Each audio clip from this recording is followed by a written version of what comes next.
I can't care more than you. I cannot care more than you. I need to see progress. Sometimes in a mentor-mentee relationship, what often happens is the mentor begins to take on the anxiety of the mentee, and then that person overcompensates for what the mentee is not doing. I can't be more excited than you for your career or your goals. I cannot do it. What's going on, everybody? Welcome to another episode, another mini-sode of Care to Elaborate. My name is Travarus. I'm one of your hosts. As I mentioned previously, Taylor and I will get back to our traditional two-person episodes, but for now, we wanted to make sure we bring you more content that is relevant for your life. Today, I felt compelled to talk about mentorship. I think a lot of folks have an idea of what mentorship is, but I wanted to have an honest conversation about what that actually means. What I really want to be present right now is that mentorship is not transactional. And the biggest payment for somebody bestowing information upon you is for you to go give it back to someone else. Well, I seen a video of Usher going to Berklee College of Music the other day, and he said something that I've been saying for the longest time, which is when you get it, give it. Meaning if you get the information, it is your job to then give it. The person giving you the information doesn't need your reciprocal energy by giving them something in return. What they want is for you to continue to bestow information upon other people who may not have seen the light, so to speak. It is really an information. I mean, it's really an exercise in information sharing. Mentorship is this. Hopefully it's this building block that you can continue, and hopefully by the end of your career, or when you're looking back 10 or 20 years behind you, you can think about, wow, I've built a pyramid on top of the foundation that I've created. And you then recognize that you are sitting on foundation of someone or someones who have helped pave the way for you. So I want to go ahead and answer some questions about what mentorship is and kind of have a conversation. I would love for you all to interact in the comments and to tell me more about what you feel mentorship is. And do you have mentors? And if you don't, now let's talk about how you can get some. So one thing I want to talk about is, how did I become the mentor? Something that Taylor and I talk about a lot is my authenticity, and how I imagine my authenticity lands to someone who is a bit more junior in their career. It's enticing. Here's this guy that can speak truth to power, has the ability to say the real thing in the room, but honestly, other people may not know how to string that together. I think people feel inspired by my confidence and the ability to ask questions they want to ask. I think that's the first way that I became a mentor. Also, like I mentioned, authenticity. I'm not just a mentor in the professional ranks. I have become a mentor to folks who are in high school, guys who I play basketball with, just because of my demeanor. That is not to boast or brag, but I do think that I became a mentor of other people by being authentic.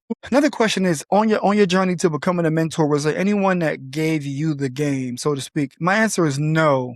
I wasn't inspired traditionally by people who did things the right way. My wife will tell you, I follow rules that apply to me. Is that the right way that you should live your life? Probably not. But what I find appealing about rules is that you have the ability to break them if for a good reason. I never really found someone that I could reach and touch that had that ability to weave in and out of traditional things, right? Like that could say things that were really impactful, but also play the game in a way that is advantageous for them. So in a sense, this sounds really arrogant. I feel like I became my own OG. I became my own person that I would want to look up to. And it's almost like I couldn't find a mentor jacket on the rack. What I had to do was find a mentor jacket, so to speak, and get it tailored to me. And once that got tailored, it became a perfect fit for me. People began to feel that joy and comfort in my journey of being able to find that perfect fit of honesty and mentorship. Another question that I always get is, why do I feel compelled or responsible for helping those who come after me? This is huge. I feel a real inherent obligation to help those behind me. I really feel like it is my job, if you consult with me and I care for you, to help cut your time in half. I don't want you to have to wait until you're my age to learn the lessons that I learned. I was blessed enough to have people who were allowing me to come on the journeys with them. And these people were mentors in a sense. So I'll take that back. I did have mentors, but the people who mentored me allowed me to see they were mentors in certain aspects. I had mentors when I was in higher education who let me see what the quote unquote mountaintop looks like. And I was like, ooh, I don't want this. I had mentors who were in mental health who let me see behind the curtain. I'm just like, wow, I don't like this. And what I've learned from these people is they didn't have to give anything to me, but they did. And I feel like what I've always heard is like, how can I repay you? You can't. You can't. It's nothing that you can do that can make my life easier right now because you're learning from me. What you can do is help other people. So the payoff that I've had for people either directly or indirectly inspiring me was to help inspire others. So I feel very strongly that it is my job to help those who come after me. Whether, it's I just feel like it's something that I am supposed to do. Something else that I'm really passionate about is I can't go harder for you than you go for you.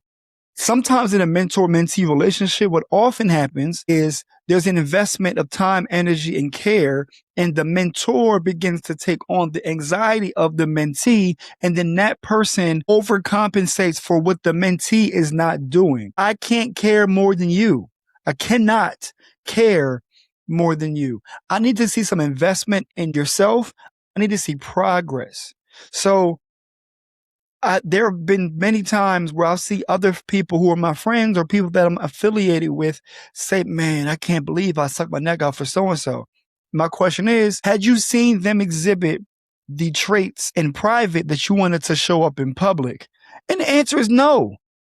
They felt like because they were the ones asking that they would show up based on their word and their reputation. No, that's not how it works. I can't be more excited than you for your career or your goals. I cannot do it. I absolutely cannot go harder than you for you. You got to step up. And with that said, I had a conversation about mentorship earlier today. And my rule, which was a rule that I just shared with you around, I can't go harder for you than you. If this is a marathon, call me at mile marker 24. So for those who don't know, a marathon is about 26.2 miles. I'm imagining, I haven't done it before, but around the 24-mile marker, I feel like your legs are dead.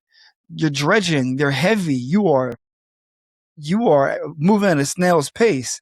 You may need some water, you may need some encouragement, you may need some reminders of what you signed up for. That's when I want my mentees to call me. And when they need that exact help. Now, you can call me at mile marker 11 if you have a question, for sure. But if you want me to do some heavy lifting, call me when I know you've exhausted all of your abilities, right? Because if there's something that that I can just do it, what's a Herculean effort for you may be a move of a finger for me.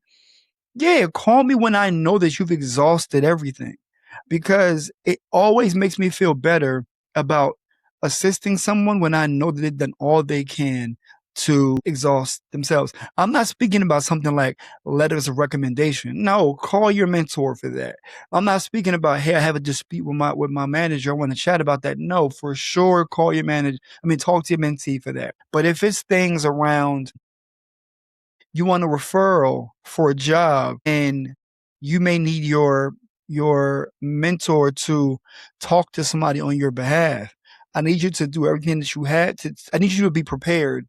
I need you to have everything ready for me to go. I need you to have your resume, cover letter if applicable, why you think this role is right for you, your LinkedIn, everything updated. I need you to have done all the groundwork before you come to me, so I don't have to do so much for you for something that you're looking to do.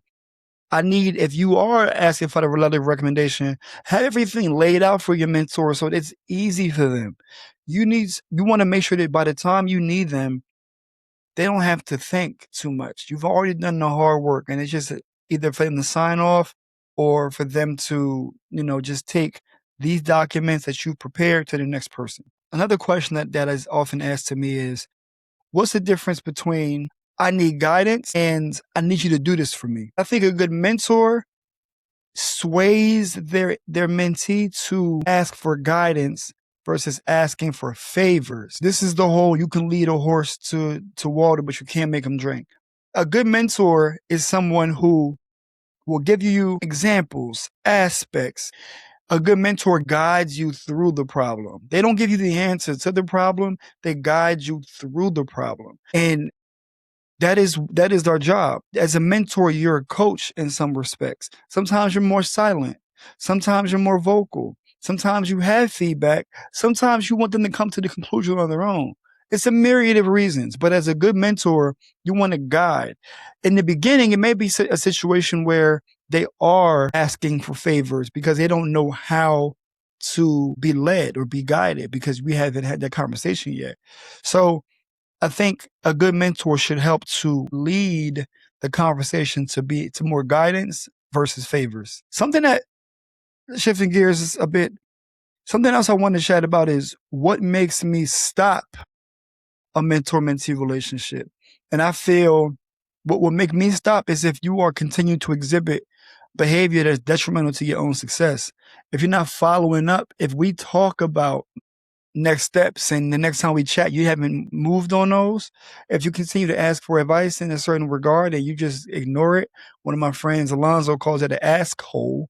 When you ask for a favor, when you ask for guidance and you ignore or you don't take action on it, I stop investing in someone when I can see consistently that you are not investing in yourself. I know that sounds cliche, but like if we talk about a roadmap, if we talk about a plan of action, we chat once a month and then the next month we chat and you haven't made any movements, am I going to dead it there? No, but I can't help but to keep a mental tally. And if we continue to build and then next month you have a little piece, but like now we're 2 months removed and you barely made progress on our first action item. So these are the things that will make a mentor stop investing in you. And this is why it's so important to show up and show out. You always want to ensure that your coach knows how hard you work in practice. So when you meet with your mentor, it's your time to show off. And for them to see, wow, like Travarus, like, yes, you want them to be proud of you. That's essentially the payoff for a mentor, is to really have that warmth, like, man, they get it. They really get it. Something else that's really hard to discuss, and I want to get to it, is I have watched my mentee become as successful as me. And I feel like that's when the fun starts because now it's reciprocal. Now I can learn from you just as much as you can learn from me. And sometimes I may have more experience, but we are in the same position. So now there may be some new things that you have going on that I can be like, whoa, I didn't even know about that. And I often think that sometimes we misjudge what a mentor-mentee relationship is. Is it years of experience that separates you? It could be a lot of things. You can have mentors in different aspects. But what I'm saying is, if I've mentored someone who now it becomes on the same level as me, I think it becomes fun. I don't have an ego when it comes to that. And if they somehow supersede me, I would feel honored at the fact that like I helped them get there. Not in an egotistical way, but like, yeah, like they've unlocked something that is important to them. And I really feel strongly about that. If you lead properly without ego, then you should always be happy for those who are doing well, even if it's better than you. I'm a firm believer that you can be a mentee of your friend. Taylor tells a story of her friend Noelle, who had an internship before she did, and she just asked questions. And then Noelle became her mentor in this aspect. And it turned into a question asking, and then it turned into, wow, I got to this level and I'm asking her more questions. And then after a while, it's like Noelle may have found herself coaching Taylor through application or her interview, what have you. And these are girls who are really, really good friends. And one just happens to have experience in one aspect and shared it with the other. So you don't have to be 15 years older than someone to be somebody's mentor. What it requires is for you to remove your ego and ask questions about to someone who may be sitting next to you that knows a bit more about this one thing than you do, and that's perfectly fine. Something else Let's talk about the unspoken aspects of mentorship, the things that nobody tells you. Question number one would be, is it required for you to have a mentor? No, it is not required for you to have a mentor. But is it advantageous? Absolutely.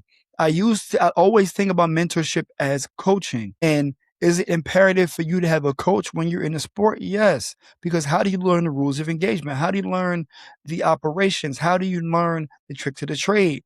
The coach is supposed to be the person who helps to usher you in to this new room, this new building, so to speak, this new field. And you want somebody who has done it or is actively doing it to be the one that ushers you in. You don't want a stranger to give a tour of a place they've never been to. You want somebody who has been to this place a lot of times to the point where they can give you, hey, this room does that, this room. You want somebody who has been there before. Something else unspoken about a mentor, the weight and the responsibility of a mentor is immense. You have a voice, you have an opinion. It's often heavier than you think it is, depending on also the dynamic between you and your mentee. You may not know that your mentee is really taking everything you say at face value. Your words and your logic have to really match up. You can't fly off the handle or be super emotional when you are a mentor because you're modeling behavior that your mentee may pick up and may think that it's okay.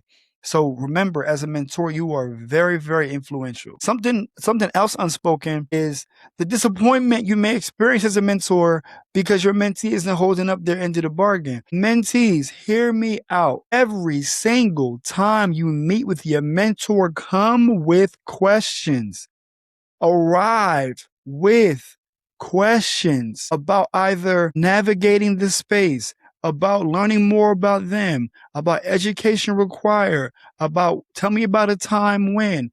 Come prepared with questions. It is nothing worse as a mentor when you're taking time out of your day to chat with somebody about their life and they have nothing prepared. What am I doing here? Because if you are important enough to be somebody's mentor, you also are important enough to be somewhere else working on something that you have for work, for your family, what have you. Come prepared. Tea is so good. Okay. Also, is your mentor obligated to recommend you for certain things? No. Another example around coaching. Just because your coach sees you and works with you every day doesn't automatically mean that you're ready for the game. They know your limitations. They know what you're working on. They know what you're really good at. But maybe this opportunity isn't the right one for you. So be mindful of the fact that your mentor doesn't owe you anything. What they owe you is honesty, right? They don't owe you opportunity every time. And you really got to be mindful of, thinking or you convincing yourself that you're ready for something when it's like, not yet. You're not there yet. And you have to recognize that a good mentor is someone who is looking out for you, not trying to hold you down. So let's also talk about reciprocity, as I mentioned at the top. I don't think that mentorship requires reciprocity in a way where it's apples to apples, but I do think that good mentorship a good mentorship relationship is reciprocal in the way in which you are doing what we chatted about if this is important to you. If the biggest payoff for a mentor is success and for you to turn around and do the same thing for somebody else. That is the biggest payoff. One of the biggest turnoffs for me as a mentor is a lack of motivation or excuses. There's nothing worse to me than excuses. If you continue to come to the well, and if I'm the well, so to speak, then you continue to want to be, you want more from the well. You're thirsty. You want more information. You want more nourishment. If you continue to come back to the source for information and you just, like I mentioned, you just keep ignoring it, there's nothing more that I can do for you. I can't want it more for you than you want for yourself. Another thing is the responsibility of the mentee to ensure that they're keeping a mentor updated on all things. Like a coach, like I mentioned, how do we know what you're getting? How do we know what you're improving on if we don't have those conversations? How do we know what work you're putting in when nobody's looking if we don't have those conversations?